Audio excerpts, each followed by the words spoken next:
So I'm Saurajit. I am a risk associate in Goldman Sachs in Bangalore. And currently, I just recently gave my GMAT and I got around 685 score in the Focus Edition format. So that is equal to 740.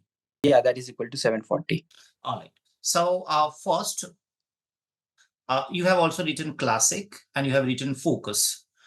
Can you compare from learning point of view and from candidates point of view that what is basic difference between Classic and Focus? I think Classic is a bit neutral on balanced on both sides. Like it takes equal weightage for maths quant side of your reasoning and also the verbal side of your reasoning, while Focus is bit on the quantitative side.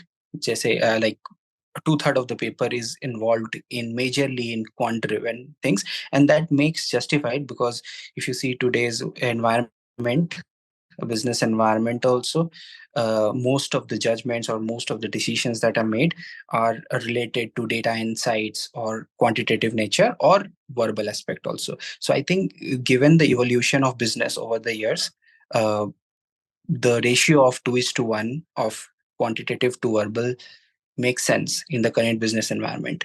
Maybe it was different 10 years ago when there was AI or language models not available. But in today's world, if you see the balance between data insights and maths and verbal is very, very important.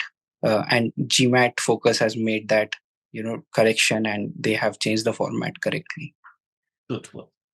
All right. So after writing Classic, so how did you start your preparation for Focus?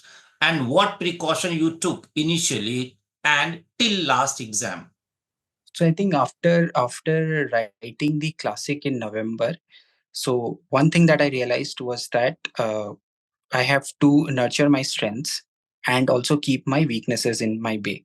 Right. So first of all, I think I took your coaching. I took enrolled in your course in December. I started off in December second week, I think, and then I already registered my GMAT, and I registered in such a way that because I because of hectic work life schedule, I can afford like 2-3 hours a day of study. So I registered it and gave myself 6-7 months of time before reappearing, because I know that if I have to reappear, I have to give it the best, because this is my second chance, and this has to be my final chance also. I should not think about an extra chance after this.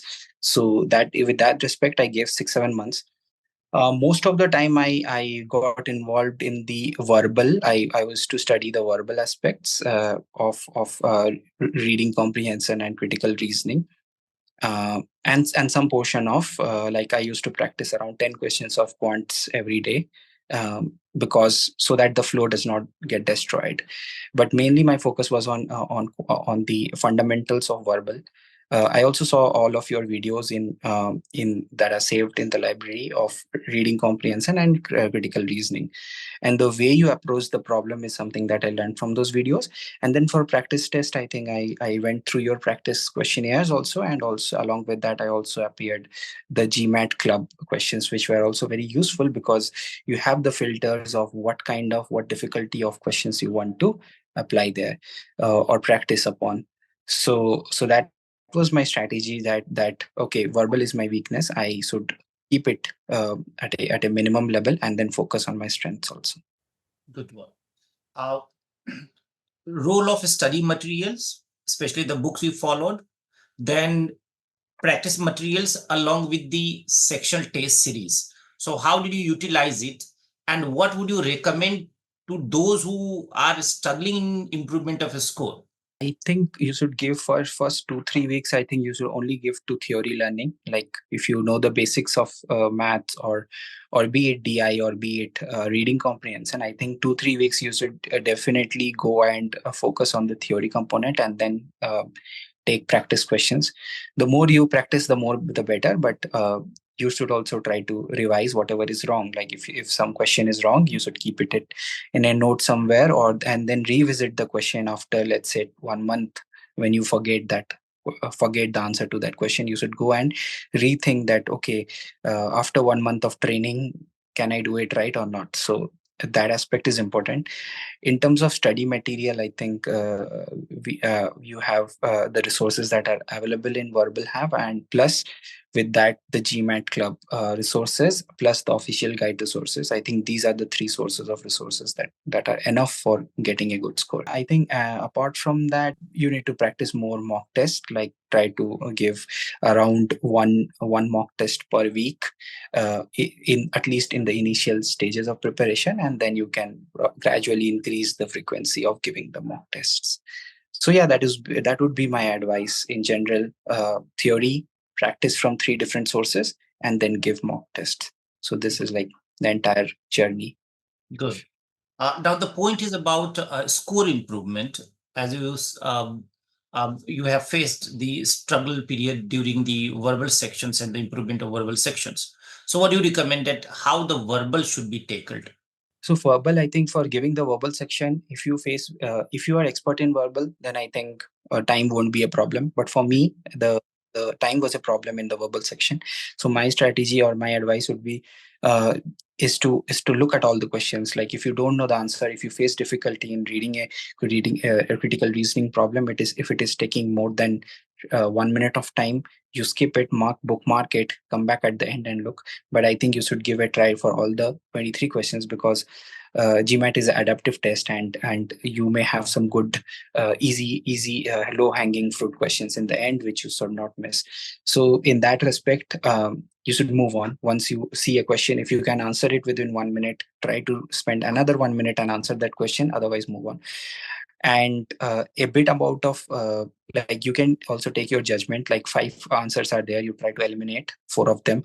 If you are stuck in the last two answers or two options which are confusing you, I think applying some of the theory logic as well as your own judgment, and just mark it and bookmark and move to the next one, so that you attend all the questions and not leave any question. Because at the end, if you have like a lot of questions and very less time, then even if it's an easy question, you won't be able to answer it. This is my experience from what I saw in the mock test. How to improve 100 points? Because after completing foundation and everything, now you're okay. But jumping 700 is a task. So what would you advise that how to jump 100 points in which all three sections should be included?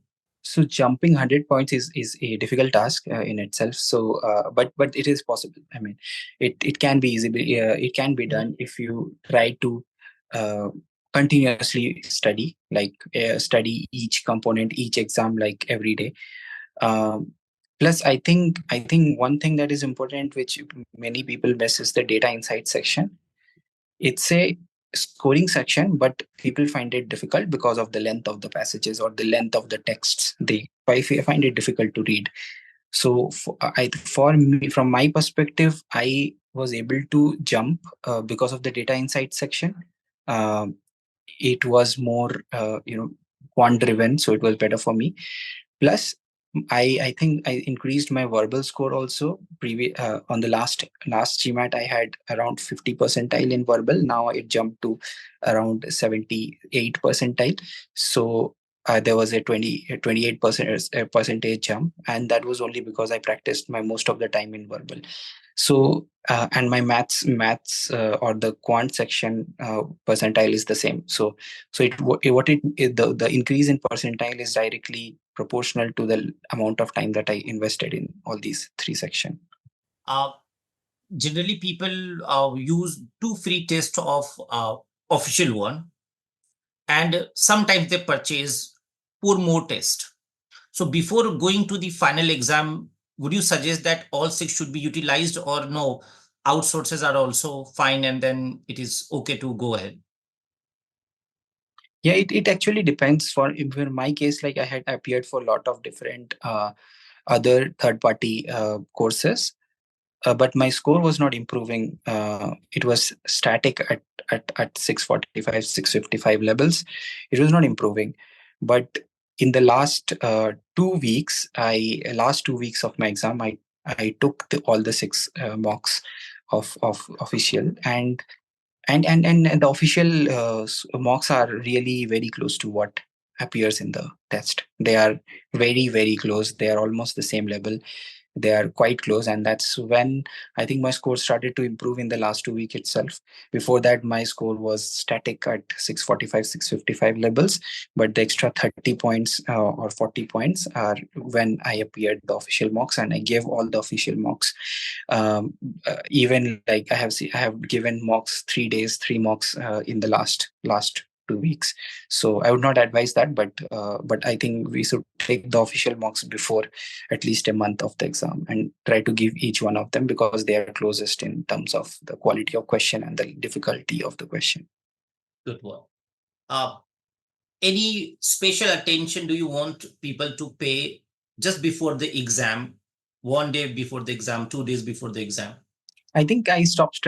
Honestly, I stopped studying 2 days before the exam. I just was revising the things. I was not calculating or thinking about any critical reasoning problem as such, because I wanted my brain to be totally fully charged before the exam. So and if I have seen many times, when you start studying before the exam, your brain gets overloaded with thoughts, and it gets tired, and that does not help in increasing your efficiency during the exam. So my decision, and this is for like all the exams that I give in my life, I have always stopped studying 2 days before the exam. So I continued that practice now. Total brain rest, and on the exam you will have a good brain outcome, and it functions better than if you study in the last 2 days. And honestly, like last 2 days, even if you study, I don't think it improves much of your score. Most of the improvement in score happens before the last 2 days. GMAT Focus Edition has given the review option, right? So Yeah. have you taken the advantage of it? Yeah, definitely. For at least for the quant and the DI space, I have taken advantage of that. There were like I think 2 questions in both the sections that I felt was doubtful. I marked them. I had couple of I think 5 minutes before the exam, when that timer kicks in. I attempted both the question. Luckily, both of them were all the 4 questions that I put in review was correct in both the section. Unfortunately, for verbal, I did not get that time to revisit the question. But had I got like 5 minutes of extra time, I would have definitely used that opportunity. So does help, and in some cases, in one of the question in data insights, I marked the correct option just 5 seconds before the end time. So, and that question got correct. So yeah, it is really helpful to have that review option with you. Good. Now you are moving toward the British colleges mainly, and after that you are thinking of USA colleges. Is it the same what I said? Yeah, that's correct. That's correct. Okay. So how about the profile? That what is your distinct in your profile that you think that the top colleges of UK you are going to pick and you will be picked?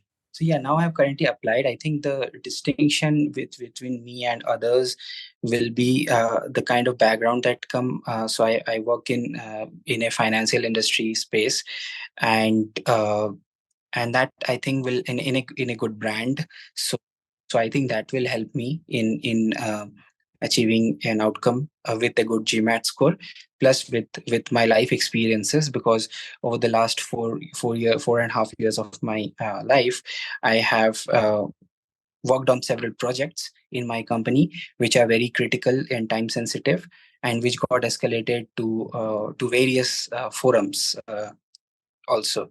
So those critical projects that I have worked, I think those will help me in getting my application more attractive, apart from the GMAT score itself. These projects that I have worked, and these projects are of very high nature. For example, I worked on a project on on with Credit Suisse, another investment bank, which got merged with UBS. So it's also in the public domain also. So these projects will help me get into an admit. But yeah, fingers crossed about it. Have you done some research to pick the top finance colleges or the MBA in finance? Yes, for finance, uh, I think if you are targeting for London or the EMEA region, uh, there are great colleges. Like LBS is the most famous college in finance across the world, and then there is Oxford, Cambridge, Imperial. colleges which are also predominantly focused in finance, where around 35% of their batch get placed or get jobs in financial sector. These are the main colleges. Apart from that, in if you are looking for some consulting colleges, it's mainly in the HEC Paris or in CIARDs of the world, where you get more consultancy flavor of your MBA journey. Good, good. So final suggestion, if those who are targeting 700 plus, then what will your final suggestion for the preparation? Final suggestion would be to practice and more think about your weak areas. Like if you get a question wrong, bookmark it, go back to it after a few days and revisit that question and solve it. And also, like as I said earlier, it should be a 3-step: get the theory, practice using 3 resources that I mentioned: GMAT Club, OG materials, and the Verbal Hub material. And at the end, do give mocks every week, at least one, and try to continuously increase the frequency of the mocks. The more mocks you get, the better. And also analyze the mocks after the exam, because you will get similar type of questions in your actual GMAT, which may come from your wrong answered or incorrectly answered questions in the mocks. So those mocks will be your brownie points if you try to analyze the mocks after you give a mock. Yeah, I think that's the entire thing that I want to say. And yeah, best of luck for everyone. Thank you so much, and best wishes for you for your future career.